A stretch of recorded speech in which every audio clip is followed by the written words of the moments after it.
Olá a todos, sejam bem-vindos a mais uma edição do ABC do Mundo. Eu hoje tenho comigo, além dos nossos comentadores habituais, o Jorge Campos. O Jorge Campos trouxe-nos o Guia de Groenlândia e temos também o E de Espanha. Bem-vindos ao ABC do Mundo.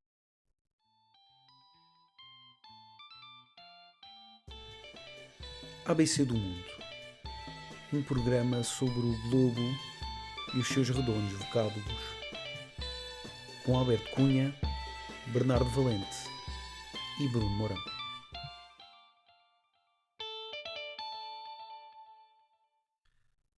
Olá mais uma vez, bem-vindos ao nosso novo episódio do ABC do Mundo. Depois do nosso episódio especial da Venezuela, nós decidimos trazer também um convidado para falar aqui de outros temas muito importantes que, entretanto, também estão a mexer por esse mundo fora. Jorge Campos, consultor de comunicação, acima de tudo, uma pessoa especializada em assuntos públicos e muito interessado em todos os temas internacionais. E o Jorge. Uh, a quem eu dou as boas-vindas desde Obrigado. já, que se junta a Alberto Cunha, Bernardo Valente, agora autor publicado no Expresso. Não, já tinha pedido. É mais um de muitos. O Jorge trouxe-nos o nosso primeiro tema do episódio, que é o G de Groenlândia. E então, Jorge, diz-nos porque é que escolheste este tema para nós discutirmos hoje. Bem, obrigado.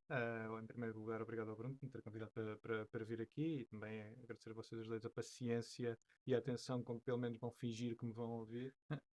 O tema da Groenlândia é particularmente interessante nesta semana. Ele já tinha sido há algum tempo falado, nomeadamente por Donald Trump, que já tinha demonstrado o interesse neste mesmo território da Dinamarca. Na altura, acho que todos olhamos para aquilo como uma espécie de rábula, mas agora estamos a olhar para aquilo como uma questão muito, muito séria, principalmente porque ainda estamos um pouco, digamos assim, a ressacar, entre aspas, dos acontecimentos do fim de semana relacionados com a Venezuela, e prova que provavelmente a forma como Donald Trump está a olhar para territórios que não sejam da esfera soberana dos Estados Unidos seja hoje muito mais sensível do que era há um tempo atrás.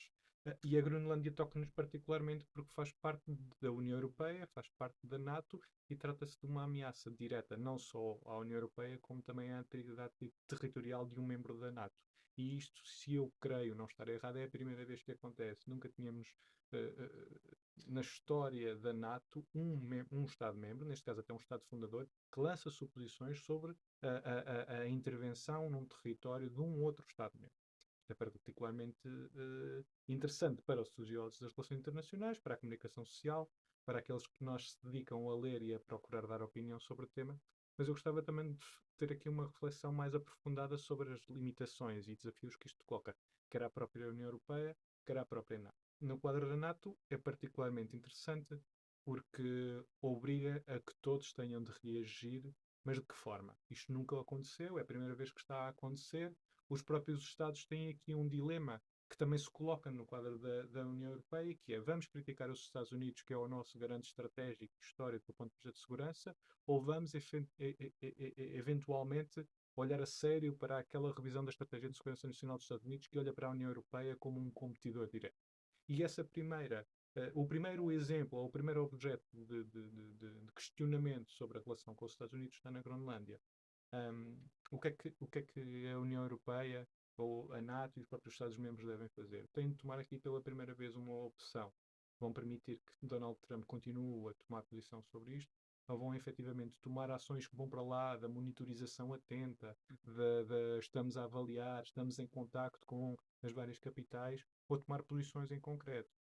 Eu ontem estava a fazer uma pequena reflexão sobre que nós temos que passar das reflexões e dos pensamentos aos atos.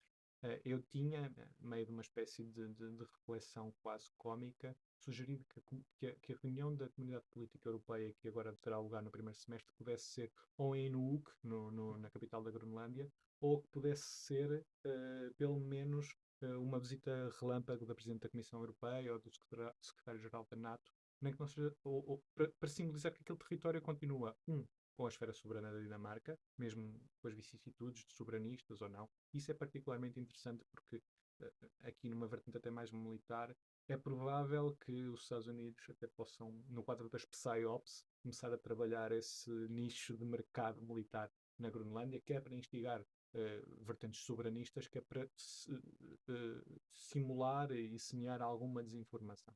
Esta era assim Eu ia era sim, a primeira abordagem que eu queria fazer e depois podemos...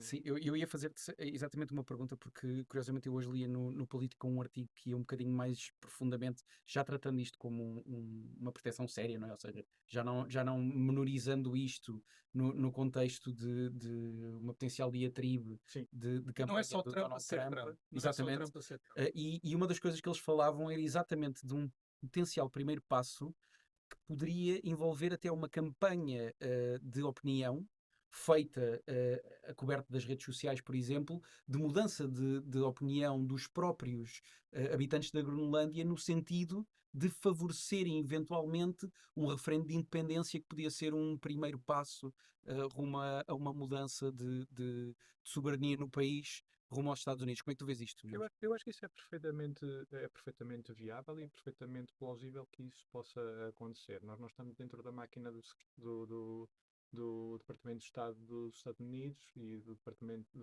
das várias branches de inteligência que existem nos Estados Unidos para perceber de que forma é que eles estão a tomar o pulso e a perspectivar a Groenlândia. Mas depois dos acontecimentos do fim de semana, nós não podemos descartar que não possa efetivamente aqui haver uma abordagem que não seja eh, eh, exclusivamente verbal. Há um conceito que eu gosto de utilizar quando estamos a analisar as tomadas de posição, as atitudes de Donald Trump, é olhar sempre para o que é feito e menos para o que é dito. Porque normalmente o que é dito não tem efeitos imediatos e tem sempre a capacidade de nos fazer sair os nossos instintos mais primários antes de refletirmos e percebermos qual é a nossa posição em relação àquele tema e não necessariamente a reação à questão de Donald Trump. Porque, olhando para a questão da Groenlândia, nós não podemos ser surpreendidos, porque não são só os Estados Unidos que estão a demonstrar interesse na Groenlândia. A própria China, de há alguns anos para cá, tem vindo a tentar explorar rotas comerciais no Ártico, de forma a que as suas rotas de navegação possam passar por lá, circunnavegando muito aquilo que é feito por sul, mas fazendo-o por norte, para tirar vantagens competitivas, ao mesmo tempo que tem desencadeado quer explorações de matérias-primas raras, quer petróleo, quer até urânio, e, sobretudo, fazer aquilo que tem feito em África, colocar-se ao lado de muitos governos e de muitas autoridades a financiar ou a construir diretamente infraestruturas. São dinâmicas híbridas de soft power com hard power que também nos interessa aqui analisar. E a própria União Europeia, que tem desenvolvido atividades em parceria com a Dinamarca lá, também tem de ver isto. Ou seja, a projeção do soft power da União Europeia já não chega a sermos só reclamarmos para nós que temos a ordem e a moral toda para depois aguardar que os Estados, pelo seu hard power, fiquem inquietos e reneguem os seus próprios interesses, porque na verdade estamos sempre a falar de interesses. E eu ia aproveitar, Bernardo, para fazer aqui uma transição e perguntar um bocadinho se agora nós, desde a intervenção na Venezuela e esta ideia de que o trumpismo teve ou seja, put their money where their mouth was, Sim, não sim, é? sim. Se nós, de repente, nós estamos também a ter uma reação potencialmente demasiado exagerada de pensar que pode redundar quase imediatamente numa decisão militar qualquer relutância Uhum. a ceder às pretensões dos Estados Unidos. E o Jorge trazia aqui a ideia do soft power europeu. Estamos a um novo paradigma desde o fim de semana, desde esta Ok. intervenção. Então, primeiro, ainda essa questão, e depois a questão da Groenlândia, porque também gostava de tocar no tópico no final, e que estão interligadas naturalmente. Bem, parece-me que é isso. Neste momento, e tendo em conta a semelhança também de regime político, a semelhança histórica que a Venezuela tem com outros países da região, e sabendo que agora esta tal doutrina Don Roe vai novamente trazer aquilo que são os blocos, as esferas de influência regionais, bem, parece-me que poderemos estar preocupados que isto, tal e qual como o Marco Rubio disse, tal e qual como Donald Trump depois reiterou, poderemos estar preocupados que eventualmente o mesmo aconteça na Colômbia e que se materialize também esta ameaça em algo mais palpável em Cuba. No entanto, como o Jorge dizia e também concordo, é melhor, é é mais certeiro olhar para aquilo que Trump faz e que a administração Trump faz e que aquelas poucas pessoas que se rodeiam de Donald Trump fazem, que também não deixa de ser interessante e até me parece a mim um pouco um sinal de fraqueza da administração Trump, ter agora também Marco Rubio novamente, com Pete Hegseth, com Stephen Miller, portanto parece que as figuras são sempre as mesmas. Muda o cenário, muda a localização geográfica, mas Donald Trump não tem mais. Tem 4, 5, com Mas Steve tem o Witkoff, Witkoff e exato, Steve Witkoff, o Jared Kushner, Jared que é seu genro, e pronto, e é isto. A administração Trump resume-se a isto. Portanto, também parece por aí ser um pouco um sinal de fraqueza. No entanto, o que irá mudar, ou o que Donald Trump terá que se reinventar de alguma forma perante aquilo que foi esta intervenção na Venezuela. E o reinventar é também reinventar a sua narrativa para se um dia quiser ocupar a Colômbia ou quiser ocupar Cuba. Porquê? Porque fala do narcotráfico. Fala de trazer esta bandeira de democracia, que por si só já é caricato ser Donald Trump a trazer a democracia, quando depois sabemos que temos a repressão de uma série de direitos dentro dos Estados Unidos. Mas se mantém lá Delcy Rodrigues, e mesmo que o argumento seja que é para trazer estabilidade ao regime e então para não cair o poder na rua, bom, não tirava logo o tapete a Maria Corina Machado se assim fosse. Portanto, esta ideia da democracia, mas uma democracia que nem sequer faz referência, por exemplo, a Edmundo Gonzalez e que tira o tapete a Maria Corina Machado, é um plano imberbe de qualquer coisa que nós não sabemos bem o que é e que eventualmente poderá resultar numa transição democrática. Mas percebemos que esta intervenção, muito mais do que o narcotráfico, muito mais do que a democracia, o objetivo era claro, era trazer os interesses americanos na indústria petrolífera para dentro da Venezuela e as empresas norte-americanas para dentro da Venezuela. Tendo em conta aqui que Donald Trump agora terá um papel particularmente difícil, porque já que se meteu no buraco agora vai ter que sair dele, que é provar ao seu eleitorado que, tal como fizeram no Panamá, na altura em que tiraram de lá o Noriega, que agora terão que investir na indústria petrolífera da Venezuela, porque o petróleo na Venezuela não é daquele petróleo do norte da África que sai quase já refinado, é só exportar.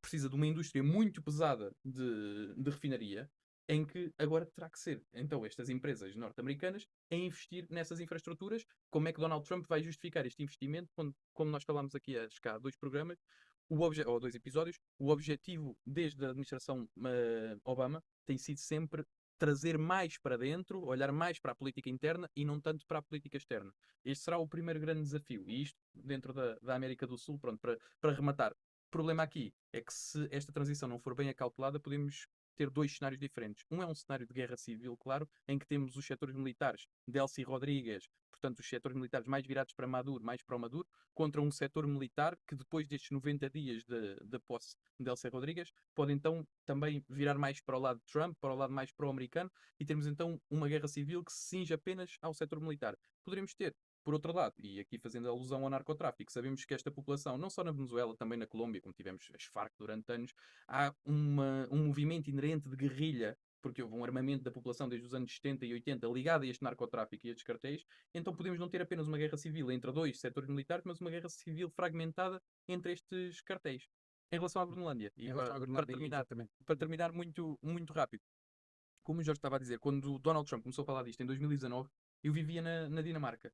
E tínhamos parcerias entre a Universidade de Copenhague e a Universidade da Groenlândia na altura. E então nós tínhamos algumas cadeiras sobre a Groenlândia, na altura do mestrado, e falava-se muito desta ideia de aquilo ser uma caricatura, de não fazer sentido absolutamente nenhum. Agora parece cada vez mais real. E pode realmente ser real. Dizer que na altura também ficou muito patente isto, e acho que é algo que pode atrapalhar uma plataforma negocial se realmente os Estados Unidos tiverem uma intenção na Dinamarca, que é, não há países mais diferentes na forma como vem a organização da sociedade. Por muito que se tente puxar uma agenda de que a Dinamarca é igual ao país que a Iniciativa Liberal imagina, não é bem isso que existe. Os impostos são altíssimos, há uma ideia de coletivização, pelo menos dos serviços ou de serviços públicos que possam servir a população e então reduzir as desigualdades. Ora bem, os Estados Unidos, ainda por cima dos Estados Unidos de Trump, são exatamente o oposto disso. Portanto, dentro da Dinamarca há até alguma soberba ao olhar para os Estados Unidos, pela forma como se organizam como sociedade. Mas, no entanto, a Groenlândia, muito rápido, prometo que termino já, a Groenlândia tem um problema que é, primeiro, a maior parte das pessoas escolarizadas da Groenlândia vão para a Dinamarca a certo ponto. O que faz com que a mão de obra seja toda de muito baixa qualificação. Eles importam trabalhadores chineses, porque neste momento cerca de 90% do investimento em terras raras, porque é também quem tem o dinheiro para trabalhar essas infraestruturas, é chinês. Portanto, os trabalhadores chineses chegam à Groenlândia com um ordenado mais baixo do que aquele que se pratica na Groenlândia. Então há um descontentamento geral da população da Groenlândia contra a população chinesa ou os trabalhadores chineses que vão fazer exatamente o mesmo, só que vão oferecer ainda menos. E eu acho que os Estados Unidos vai tentar cavalgar nesta ideia. É uma região com uma taxa de suicídio altíssima, porque, claro, muitas horas de noite, muito frio, está muito dispersa. Temos 3, 4 cidades grandes, com poucos milhares de habitantes, mas ainda assim, para a realidade da Groenlândia, grandes, no entanto, muito dispersas, que também dificulta uma unidade da região. Eu acho que Donald Trump vai começar a explorar este descontentamento que existe também com o investimento chinês. Não é uma ideia de que agora vêm aqui os chineses tirar o nosso trabalho, porque há muita população que entende que a dependência da Dinamarca também não pode durar para sempre, porque cerca de 2/3 do orçamento da Groenlândia vem da Dinamarca, e portanto há também essa ideia de precisamos de investimento externo, mais tarde ou mais cedo, mas ao mesmo tempo há aqui uma ideia complementar, ou na verdade uma ideia oposta, diria, que é, sim, mas este investimento externo não pode vir a todo o custo, não podem nos vir a retirar a nós aquilo que, por exemplo, se fôssemos para a Dinamarca, ofereceríamos. E então acho que por aqui há uma ponte, não querendo acreditar que vamos ter uma intervenção militar, e espero bem que não, porque seria o fim da NATO, mas há aqui uma ponte negocial que creio que Donald Trump pode explorar. Bernardo não, Alberto, desculpa, eu ia perguntar exatamente, fazendo aqui a ligação com o que o Bernardo estava a dizer, será que Donald Trump vai conseguir, através destes pontos, por exemplo, criar uma narrativa personalizada para mudar a mente dos habitantes da Groenlândia e fazer quase aqui uma bolha mediática que os leve noutro sentido, enquanto utiliza argumentos que não têm absolutamente nada a ver para invadir territórios como a Venezuela e fazer a política externa americana noutros países? Ele vai tentar, mas eu penso que está condenado ao fracasso e, aliás, é interessante ver o resultado das últimas eleições da Groenlândia, em que um partido que não se estava à espera, que ele agora tem uma coligação com 4 partidos, mas o partido que era não necessariamente anti-independência, mas mais ligado à Dinamarca, teve um reforço dos votos após aquelas conversas do Donald Trump quando foi reeleito. Eu queria fazer aqui uma análise um bocadinho mais estruturada em termos de relações internacionais sobre a questão da Groenlândia e do Ártico, porque acho que tanto o Bernardo como o Jorge já falaram muito bem sobre a questão do Trump, um bocado cansado de falar do Trump. E aqui 3 pontos importantes. Só começou agora, Alberto. É verdade, começou agora. Não, quanto a isto que eu falei da China, para tentar também perceber É verdade. que os interesses ali não são só os americanos que estão a olhar para o Ártico. E é isso. Aliás, 2 dos pontos que eu vou pegar no que tu disseste. Queria falar do Ártico como uma região. Bem, todas as teorias de geopolítica, desde o Mackinder, Mahan, mas nomeadamente aquela questão da terra pivô, são predicadas no facto que aqui há um mar gelado que não pode ser navegado. Ora, isso pode mudar, por motivos que nós sabemos nos próximos anos. Isso é uma revolução na geopolítica. E é uma revolução na geopolítica e é uma revolução na energia, porque existe todo um potencial que, aliás, está ainda muito por explorar. Eu não sou um especialista energético, mas que a China, por exemplo, começou a explorar, na zona do Ártico, onde a Groenlândia faz parte do Ártico, de minerais e matérias raras que neste momento não é possível explorar, ou que é muito caro explorar, mas que vai ser, por causa da iminência das alterações climáticas, mais fácil de explorar. Eu lembro-me que tive uma cadeira de geopolítica aplicada há 10 anos, quando fiz o meu mestrado na Universidade de Lisboa, e uma professora falou do facto, e penso que isso ainda é verdade, a China ser um dos países do mundo que tem mais quebra-gelos. Ora, a China não comprou quebra-gelos por causa do Mar do Sul. A China quebrou em antecipação, em investimento na zona do Ártico.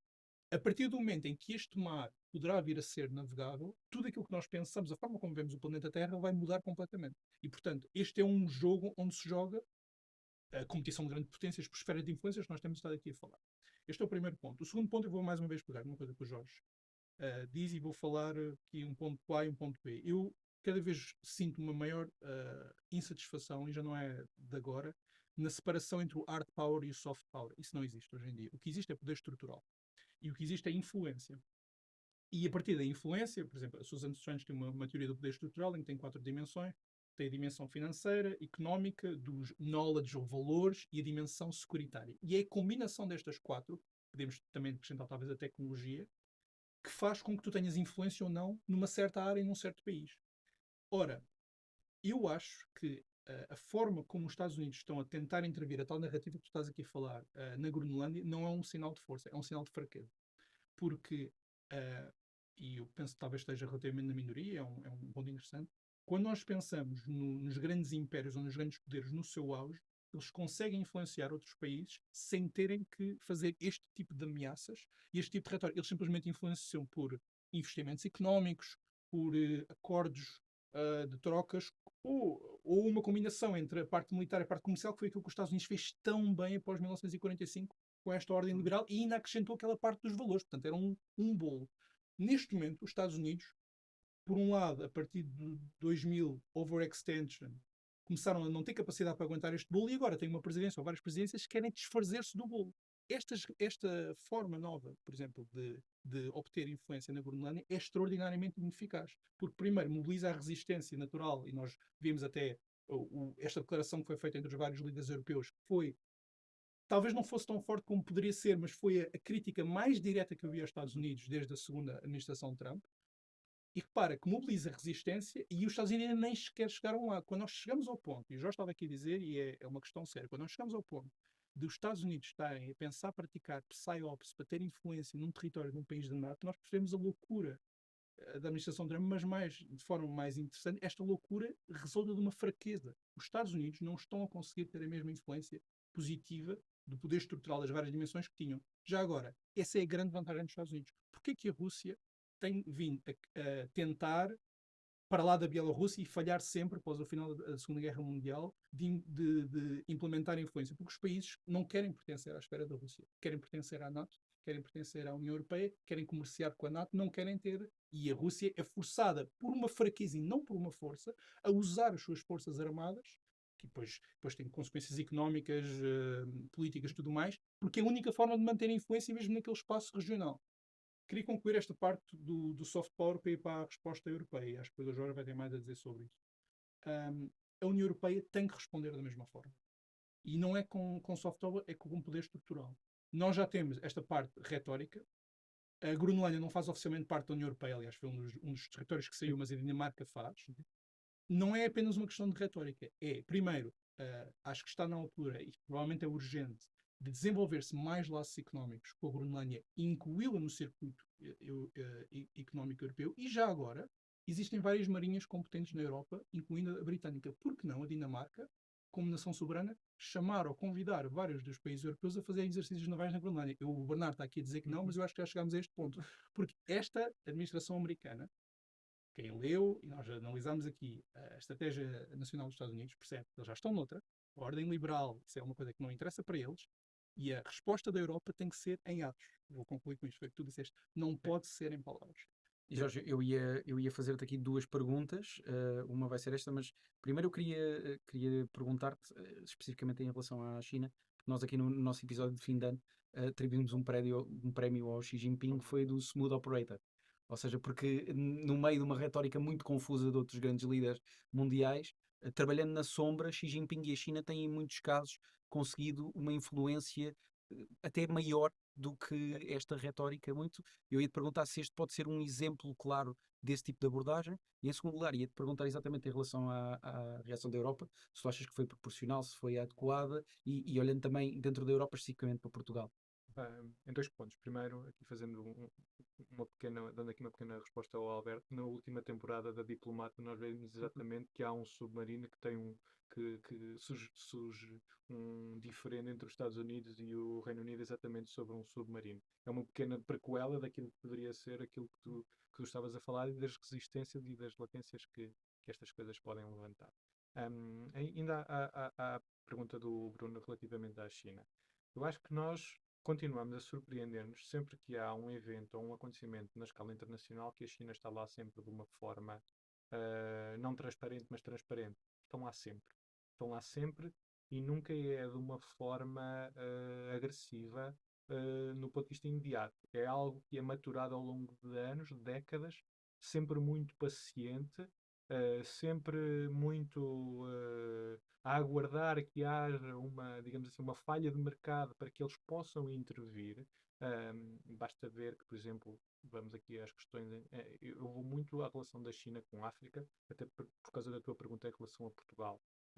Eu acho que nós temos que ter uma relação com a China de franco diálogo e de franca cooperação, porque a China tem muitos investimentos em África, e não que Portugal não tem interesses comerciais em África, mas também os deve salvaguardar. Aqueles países, naturalmente, têm a sua soberania, mas continuam com necessidades de infraestruturas muito grandes e precisam de parcerias para que essas infraestruturas os possam ajudar, quer a desenvolver-se do ponto de vista económico, quer também do ponto de vista humano. Portanto, eu acho que essa questão da China é muito, muito importante. Nós vimos duas revisões, quer do conceito estratégico da NATO, quer da estratégia de segurança nacional dos Estados Unidos, que passaram a olhar para a China de uma forma completamente diferente. Só há um documento, aqui fazendo uma pequena abordagem a Portugal, que ainda não foi revisto para ver esta questão da China, que é o conceito estratégico de defesa nacional português, em que ainda temos de atualizar o documento de 2013 para que possamos Já ter, está a ser feito. que está a ser feito há cerca de 2, 3 anos. E um grande documento que nos permite quer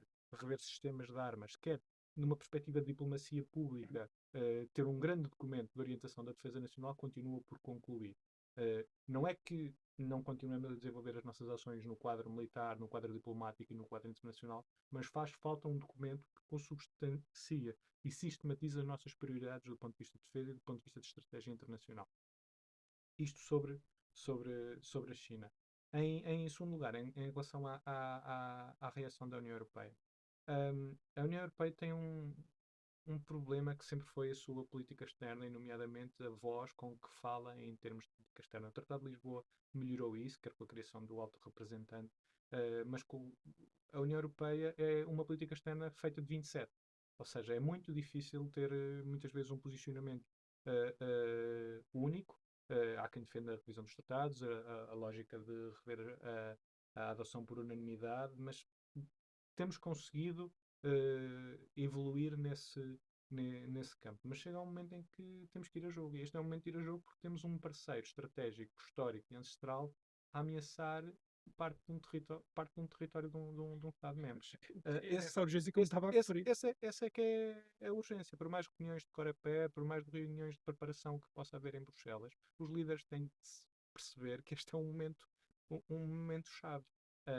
Eu acho que por agora a União Europeia até respondeu cabalmente. Não quer elevar o nível de tensão com os Estados Unidos. Também não lhe interessa agora elevar o nível de tensão com os Estados Unidos, ao mesmo tempo que isto depois, como diz a expressão, anda tudo ligado. Quando estamos a discutir questões de garantia de segurança para a Ucrânia, onde os Estados Unidos podem vir a desempenhar e vão desempenhar um papel fundamental, estar a levantar aqui mais uma frente de combate com os Estados Unidos, além da comercial, que já existe e provoca grandes tensões ao nível das tarifas.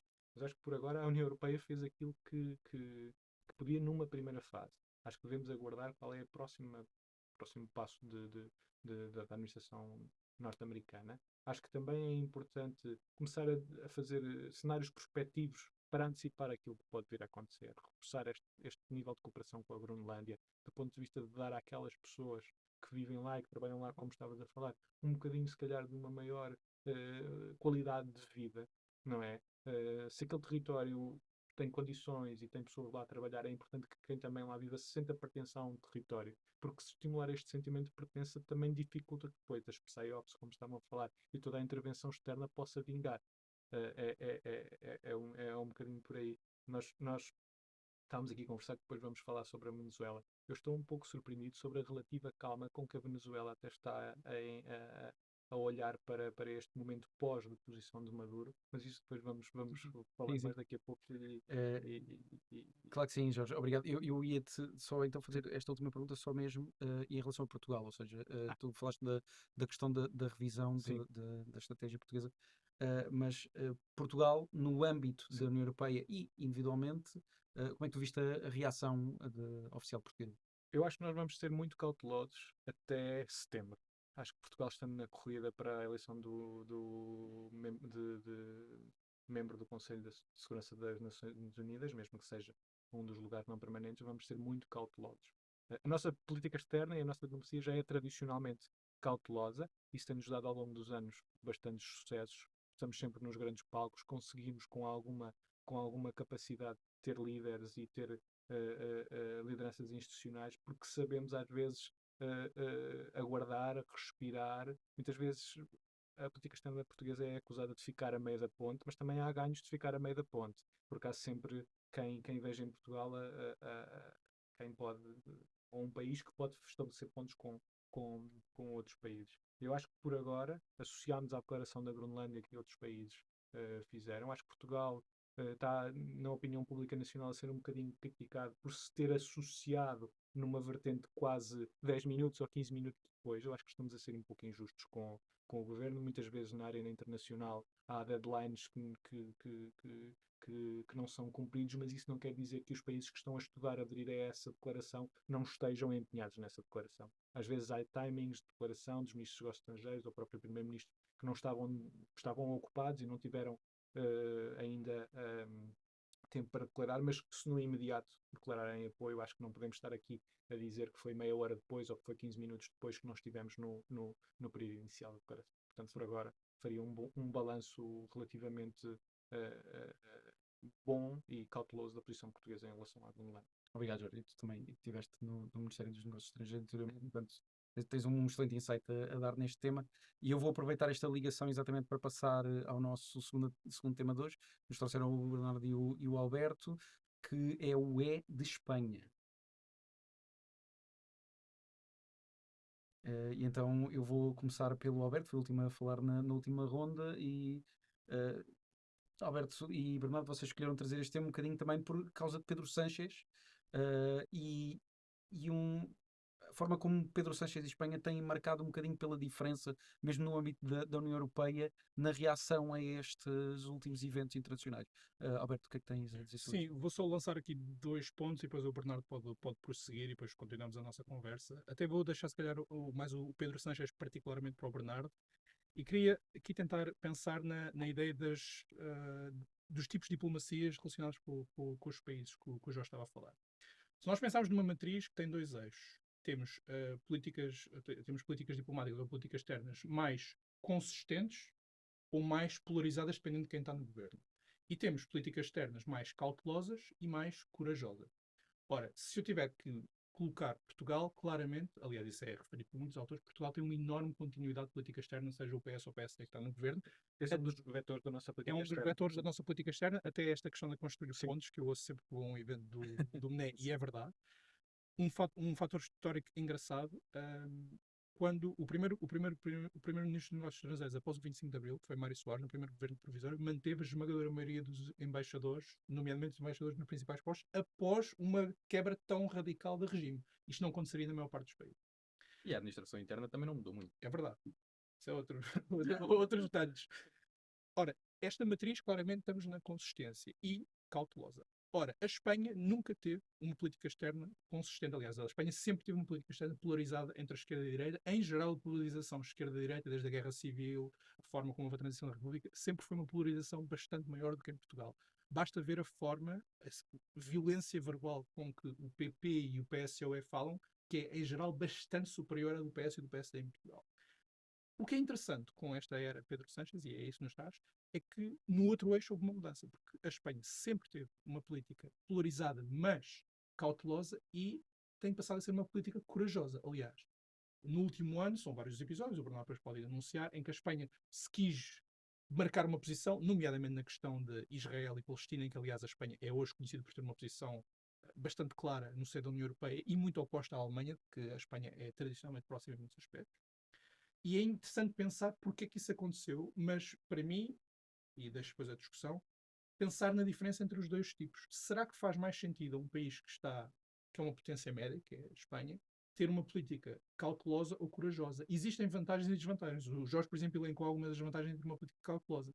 És amigo de toda a gente, fazes pontos com toda a gente. Ora, a Espanha, durante muitos anos, foi uma potência média que toda a gente gostava no mundo. A partir do momento em que tu começas a assumir posições mais corajosas, alguns gostam mais de ti, mas outros gostam menos do que ti. É assim que funciona em relações pessoais como em relações. Segundo ponto, e concluir. O Marco Círio escreveu um artigo muito interessante sobre um tema perene das discussões de relações internacionais, se a Itália é uma grande potência ou uma potência média. Há quem diga que é a última das grandes potências. Eu acho que é uma potência média, e ele, aliás, estava a acusar o atual governo de não saber usar a sua potência, portanto, estatuto de potência média, e da Itália estar a subaproveitar, e eu diria que está a subaproveitar há muitos anos, o estatuto que tem demográfico e económico. Ora, a Espanha, nos últimos anos, tem vindo a assumir-se como uma potência média e, embora esteja em crescimento económico, continua a estar claramente, não está na primeira linha dos países europeus, mas tem, com isto concluo, a mesma coisa que Portugal tem, que é uma ligação histórica a outros continentes. Que Nós temos uma ordem mundial que está em fragmentação em vários espaços de influência, e temos um país, que é a Espanha, que tem esta capacidade de fazer pontos de forma bastante natural com a América Latina. Uma influência que não é estrutural, certamente não é hard power, mas é uma influência cultural e linguística que existe. É difícil medir, mas existe. E a pergunta que eu deixo é se, tendo em conta isso, a abordagem mais corajosa e menos cautelosa de Sancho é potencializadora dessa potência média que tem a capacidade de fazer pontos, ou, por contrário, pode ser um obstáculo a Pedro Sánchez, ou à Espanha, mais concretamente, fazer essa ponte num mundo que está em fragmentação. Eu não tenho a resposta, mas é interessante pensarmos nestas duas formas diferentes de fazer diplomacia. E eu passo para o Bernardo. Sim, Bernardo, eu ia te perguntar, olhando especificamente para Pedro Sánchez, Uhum. quanto desta mudança estratégica é que é a responsabilidade dele, um primeiro-ministro que também tem tido uma vida muito difícil nos últimos anos, um governo muito fragilizado, um país que teve eleições sucessivas sem capacidade de criar maiorias estáveis no Parlamento. Quanto disto é de Pedro Sánchez e quão importante é estrategicamente esta mudança, exatamente nesta relação de Espanha com aquelas que foram as suas antigas colónias, principalmente na América Latina? Esta diplomacia é quase toda de Pedro Sánchez, pelo menos a forma como tem ligado a sua diplomacia também à narrativa, à retórica. Ora bem, se virmos esta questão agora de ser muito polarizante, eu até diria que só vamos descobrir se Pedro Sánchez estava do lado certo da história daqui a muitos anos. Eu acho que isso é que vai definir se isso foi uma diplomacia acertada ou não, porque de facto é polarizante. No entanto, foi o primeiro, na questão da Venezuela, a dizer que estava disposto a moderar. E por aí há aqui uma diferença de retórica, porque se formos olhar para aquilo que foi a atitude de Pedro Sánchez, quando se falou dos orçamentos para a defesa na NATO, foi muito claro, muito perentório em dizer que não estava com Donald Trump, não estava com a NATO, que não iria subir. Também uma questão de legitimidade. Já agora, ele foi muito pressionado por outros líderes a não fazer essa declaração diretamente e fez a declaração diretamente. Uma questão que também parece um pouco de legitimidade interna, que podemos lá ir. E agora, o que é que faz? Fala do seu papel como moderador. Portanto, há aqui uma ligeira mudança de posição, mas não deixa de ser uma diplomacia muito polarizante. E uma diplomacia muito polarizante porque Pedro Sánchez está muito fragilizado dentro de Espanha. Muito fragilizado. Porque parece-me a mim, claro que isto depois as nossas opiniões podem divergir nesse aspecto, parece-me a mim que há aqui uma questão fundamental, e isto agora vai ser uma cenobeira típica, mas eu vivi em Espanha durante a altura dos... do... Ai, quando Valência teve as cheias. Sim, sim. Certo? Sim, E sim, sim. Valência teve as cheias e os reis apareceram. A família real esteve lá a levar com lama todos os dias. E Pedro Sánchez apareceu, foi uma visita de médico e foi-se embora. Portanto, quando falamos disto, vemos que Pedro Sánchez, principalmente ali, Comunidade Valenciana, Catalunha, ficou com a imagem completamente queimada desde aí. Tem uma sucessão de casos familiares de corrupção que é uma coisa quase inexplicável porque continuam-se a suceder. A população já saiu à rua até, aliás, a pedir a sua demissão o ano Ele é passado. um sobrevivente a estes casos. É um- São tantos casos. Por isso é que eu acho que É quase um homem é uma ilha, não é? Ou seja, está isolado no meio de um oceano de corrupção que o rodeia. Força já. Sim. Eu ia dizer que isto concorre tudo exatamente no momento em que a economia espanhola floresce como não víamos há algum tempo. Claro. E isto não deixa de ser bastante interessante. Tem casos, tem divisões autonómicas bastante profundas, tem um ambiente interno dificílimo, com o PP a fazer-lhe a vida negra todos os dias, com o Vox também a inundar profundamente quer as redes sociais, quer a própria rua pública espanhola. Eu não sou especialista em política interna espanhola, mas não deixo de poder ver que isto é uma realidade. Mas antes de fazer, não queria fazer já o meu comentário, só para concluir. Força. Obrigado. Bom, e então temos esta dicotomia clara entre economia e política. E parece-me que Pedro Sánchez realmente, perante condições favoráveis, seria um ótimo político. Seria assim uma espécie do que foi António Costa no seu primeiro mandato, talvez. Mas a verdade é que até a geringonça que criou se foi desfazendo e matou os outros partidos todos. Bem, um bocadinho também, a semelhança da nossa aí não difere muito. Portanto, o que vemos é Pedro Sánchez a tentar recolher algum tipo de legitimidade interna, a tentar projetar também uma imagem sua dentro da arena internacional para que consiga ter alguma relevância, à semelhança do que Meloni fez também. Só que enquanto Meloni fez o processo inverso, que começou, como já falámos aqui, começou muito radical e aos poucos foi-se literalmente melonizando, foi-se tornando muito mais moderada na Jorge, sua... só uma coisa, o ABC do Mundo tem trademark na expressão Melonizar. Muito bem. E então o Pedro Sánchez fez o processo inverso. Em vez de se ponderar ou de se moderar, diria assim, o que tem feito é tem-se polarizado também porque é uma tentativa quase visceral de sobrevivência política. Mas se olharmos agora para as eleições da Extremadura há 15 dias, não é isso? Uma derrota histórica naquela região para o PSOE. E isto é a prova cabal que o governo de Pedro Sánchez provavelmente, claro, aqui estamos a falar da autonomia das regiões e depois o resultado a nível nacional pode ser diferente. Mas parece-me que estamos a falar claramente de um governo a cair muito, que não tem sobrevivência possível, ou seja, não há nada que Pedro Sánchez possa fazer agora que seja para vencer e não para sobreviver. É tudo na base da sobrevivência.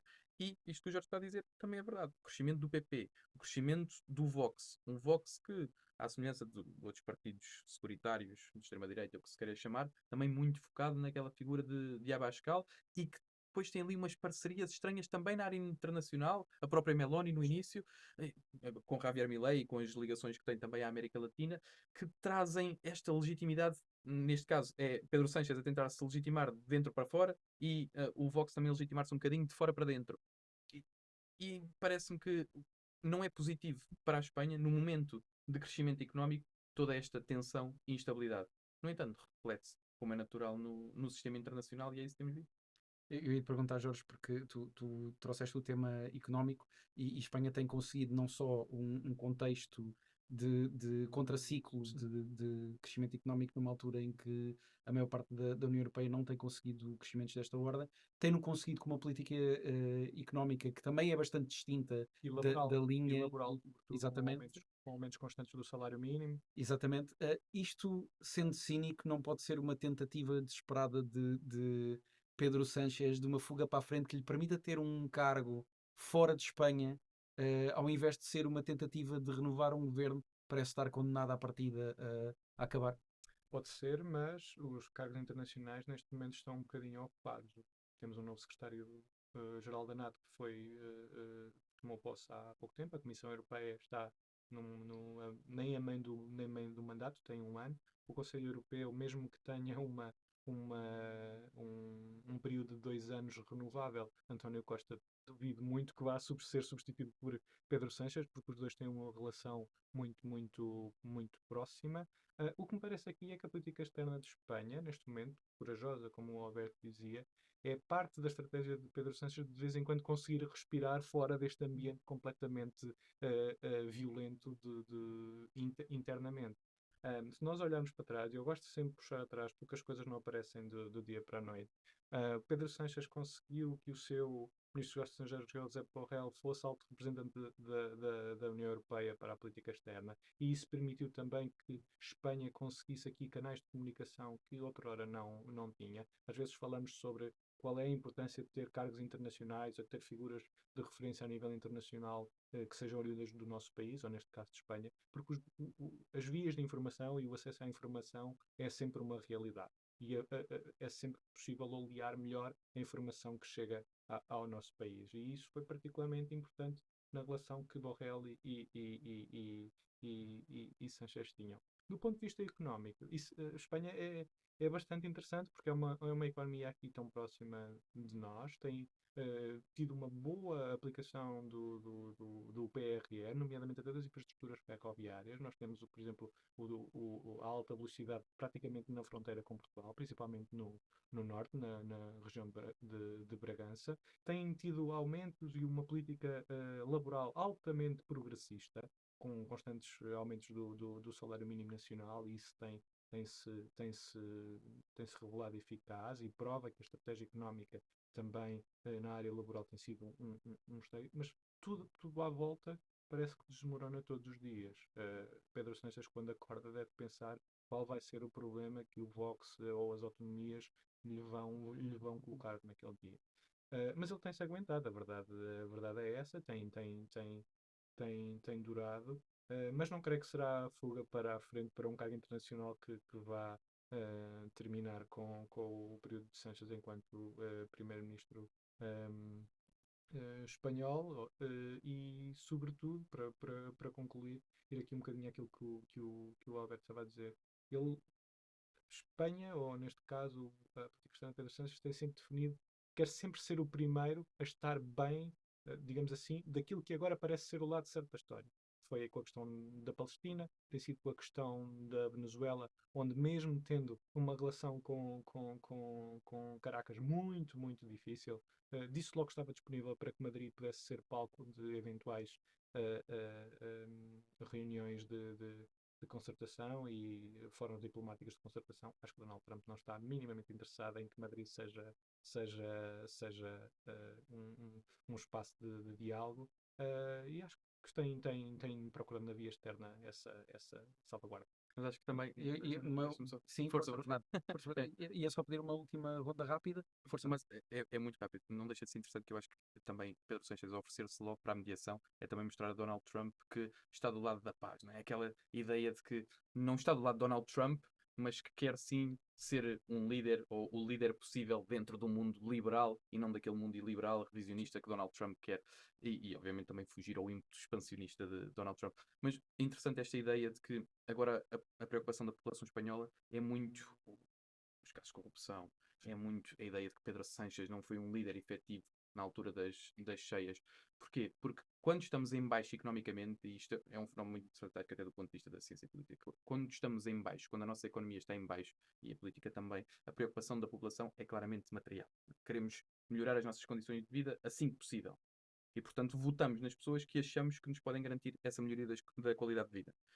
Quando é ao contrário, ou seja, quando há como o Jorge estava a dizer, quando há um progresso, principalmente a nível do pacote laboral, que tem sido a grande vitória de Pedro Sánchez dentro da política espanhola, portanto, há uma melhoria da qualidade de vida generalizada e a preocupação aí deixa de ser o aspecto material. Quando estamos bem, quando corre muito bem, a preocupação começam a ser políticas identitárias, começam a ser os casos de corrupção, começa a ser se há uma representação externa eficaz ou não, se nos sentimos representados pelo governo do ponto de vista no exterior e nas relações internacionais. Não deixa de ser interessante, acho eu, essa dicotomia, mesmo da psicologia humana ou da sociologia, de olharmos para como mudam as nossas prioridades dependendo do ciclo económico e político em que estamos.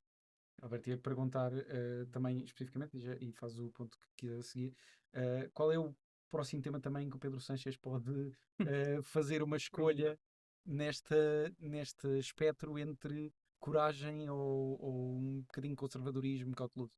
Eu gostava que ele fizesse se é Harakiri, que ele apostasse a sério na questão da harmonização fiscal, que eu acho que é um passo importantíssimo que a União Europeia tem que dar e que tem que ser posta em cima da mesa pelos países do sul da Europa, porque certamente os países do norte da Europa não vão pôr. Mas provavelmente este é um tema que é super importante, mas ao mesmo tempo não é paixão. Eu devo dizer que fizeram ótimos pontos. O Pedro Sanches tem sido por acaso, ou que tem sido, tem escolhido alguns pontos sensíveis de culture wars para aplicar em termos de política externa. E este não é um deles. Queria apenas dizer um ponto final muito importante, um ponto nerd das relações internacionais, tinha que ser. Esta ideia de que, com uma ordem a fragmentar-se em várias regiões, com cada vez, portanto, os espaços das grandes potências e os espaços das regiões, a importância dos Estados que não têm capacidades materiais para terem um poder estrutural para serem grandes potências, mas que têm, por motivos culturais, geográficos, presença permanente, não tem a ver com um líder, em várias zonas geopolíticas. Estou a pensar, Turquia é quase o caso emblemático, Está em todo lado. está em todo lado, mas, por exemplo, países como o Egito, países como a Indonésia, que joga ali na Ásia, mas também joga no Pacífico, e a Espanha também é um país desses. E já agora, Portugal, à sua medida, também é um país desses, porque quando nós falamos da Groenlândia, fechando aqui o círculo, os Açores estão por baixo da Groenlândia. Não é? E Jorge, só para terminar esta nossa discussão, porque nós de facto não temos tempo infinito, é uma infelicidade. Eu ia te perguntar qual é que é o limite da coragem de Pedro Sánchez na política internacional? É de repente ter os Estados Unidos a fazerem um alerta direto à Espanha, ou Trump de repente apontar para algum ponto sensível de Pedro Sánchez ou do território espanhol? Bom, a não ser que sejam as Canárias ou algo assim, creio que agora Pedro Sánchez até pode estar relativamente descansado. Mas não é tanto pela forma como. Não é tanto os limites. Eu acho que Pedro Sánchez quer ser o primeiro a definir as linhas com que podem contar com a opinião de Espanha. Eu acho que isso para ele é muito importante. Ele valoriza as organizações internacionais e o ambiente multilateral onde nos movimentávamos até há alguns anos. Eu creio que neste momento já não temos propriamente um ambiente de grande apreço pelo multilateralismo. Acho que isso pode ser um tema para um dos vossos próximos programas que eu ouvirei certamente com muito interesse. Mas eu acho que Pedro Sánchez pode, por agora, estar relativamente pacificado relativamente a isso. Há pouco eu queria ter referido uma coisa que era a relação de Espanha com Marrocos, que o próprio Pedro Sánchez, praticamente no início do seu período enquanto Primeiro-Ministro, comprou logo ali quase uma guerra com Marrocos, onde decidiu tomar uma alteração relativamente à forma como Espanha olhava para o Reino de Marrocos, que também é bastante importante para Portugal, porque, por exemplo, Madrid e Rabat estão praticamente à mesma distância, e eu creio que, por vezes, Portugal também tem uma relação com Marrocos de altos e baixos. Temos bons projetos do ponto de vista energético e também do E ponto campeonato do mundo e também marcado. campeonato do mundo marcado e nesse quadro até temos algumas contas a ajustar com Marrocos, mas eu não quero levantar mais uma frente de batalha com o outro lado do oceano, não, neste caso do estreito, mas acho que neste momento Pedro Santos pode estar relativamente calmo ao aspecto. Obrigado, Jorge. Obrigado, Alberto. E obrigado, Bernardo, também. É hora agora de fazermos o nosso momento final, o tema mais leve. Se estão recordados do nosso último episódio, girámos o globo e calhou-nos a Libéria. Estamos muito centrados em África nos nossos temas mais leves recentes. E, portanto, o Alberto trouxe-nos aqui o nosso tema mais leve.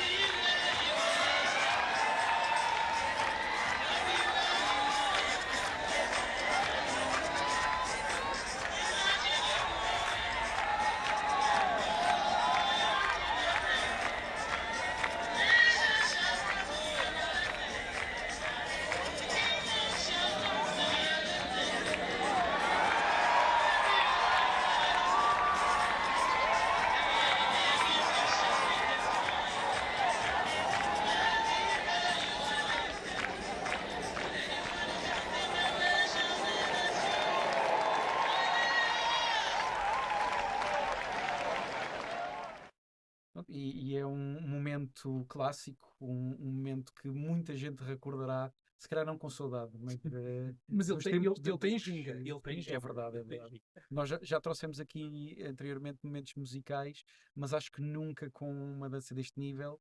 É George W. Bush, obviamente ex-presidente dos Estados Unidos da América, num evento oficial na Libéria, deixar o ritmo contagiá-lo.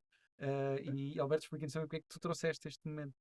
Ahm, eu disse aqui, não sei se chegámos a publicar, porque nós temos algum treino, que o George W. Bush era o pior presidente da história dos Estados Unidos.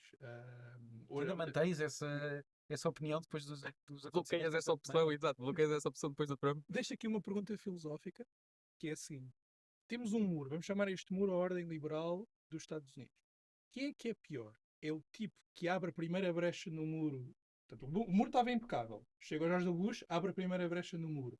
Ou é pior o tipo que já com a brecha aberta explode.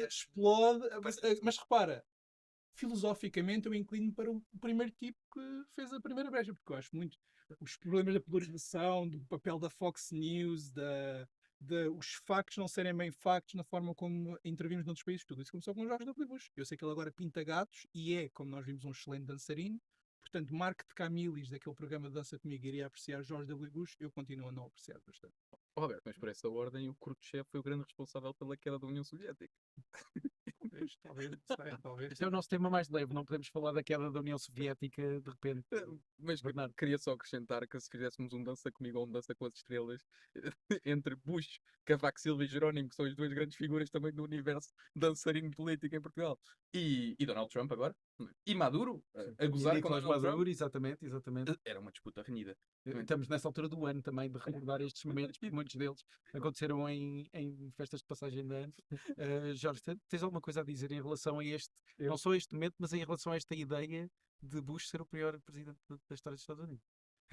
Bem, isso dava-nos aqui outro programa. O George W. Bush inaugura aquilo que nós podemos ver hoje nos comportamentos, principalmente do Partido Republicano. O início de toda esta vertente. Nem vou tanto à questão da Venezuela. Os Estados Unidos, de uma postura muito mais arrogante em relação ao exterior, começam sobretudo com George W. Bush numa reação ao 11 de setembro e sobretudo em intervenções em estados onde a seguir as coisas ficaram piores do que estavam com as ditaduras e com os regimes opressores que já Muito estavam. piores, não é Eu pior. não estou a muito dizer que piores. quando há intervenção no Iraque ou no Afeganistão as coisas eram boas, mas as coisas ficaram muito piores. E aquilo que aconteceu agora na Venezuela, eu espero que tenha sido uma lição aprendida dos Estados Unidos, que é quando há a intervenção para depor um regime autoritário, não se destruam automaticamente todas as estruturas que estavam e que haja aqui um período de transição, pelo menos aqueles que eram, digamos assim, quer os apaniguados nas forças militares, quer nas forças administrativas da Venezuela, tenham aqui um período de transição e que não se destrua todo o edifício administrativo, social, civil da Venezuela para depois tentar reerguer um conceito de uma democracia pensada em Washington, mas que aplicada em Caracas, em Cabul ou em Bagdade são muito, muito, muito diferentes. E Donald Trump ainda não fez jurisprudência neste tema Sim. de intervenções falhadas, portanto, se calhar ainda Sim. tem um bocadinho de crédito, não é? Sim. Sim, sim. Na conta para conseguir fazer isto. Mas menção honrosa para outro momento, voltando à Libéria, menção honrosa para o momento de Donald Trump, em que recebe o presidente da Libéria e pergunta-lhe como é que fala tão bem inglês. Não é? Que é uma das línguas oficiais Sim, da sim. Libéria. Pronto, certamente vamos ter muitos momentos engraçados a envolver a Libéria no futuro. Pronto, eventualmente o nosso globo, como tem a África representada num tamanho real, Isso. possivelmente iremos voltar a calhar lá. E falando nisso, só nos falta mesmo o nosso momento final, que é de rodar o globo. E vou pedir aqui ajuda ao Jorge para rodar o globo. E eu E aponto, vai ser então? o Bernardo a apontar Ok, para escolher o próximo fechar país, os olhos, não é? território. Força, força, Bernardo. Tenho olho fechado. Quando quiseres, Bernardo. Ora bem, voltamos sem surpresa nenhuma a calhar em África, especificamente Está mesmo com no dimensões reais. Sudão. Sudão. Ok. Sudão, Bastante o que interessante. parece aqui. Bastante interessante. Portanto, vamos ver o que é que o Bernardo vai conseguir desencantar agora para o tema mais leve do nosso próximo Tentarei. episódio. É sempre um desafio. Acho que vamos ter de criar aqui uma maneira diferente de rodar o globo. Porque Está viciado este globo. estamos a viciar, de facto. Não, mas ele teve quase a ir aqui para as Américas. Isto foi por- É verdade, é verdade. Foi absoluta coincidência. E assim se vê que de facto o Bernardo estava com os olhos fechados e que foi escolhido de forma totalmente aleatória. Obrigado, Jorge. Nada, Obrigado sempre pela um tua ajuda neste momento e obrigado por te teres juntado a nós Foi um gosto. aqui no podcast. A vocês só me resta agradecer por terem visto ou ouvido. Sigam-nos, subscrevam. Nós estamos no YouTube, estamos no Spotify, estamos no Apple Music, Amazon Music, todas as plataformas principais de podcast. Portanto, não há desculpa para não nos verem ou nos ouvirem. E nós estaremos de volta muito em breve com mais temas do mundo, com mais ABC do mundo. Obrigado e até ao próximo episódio. Obrigado. Obrigado.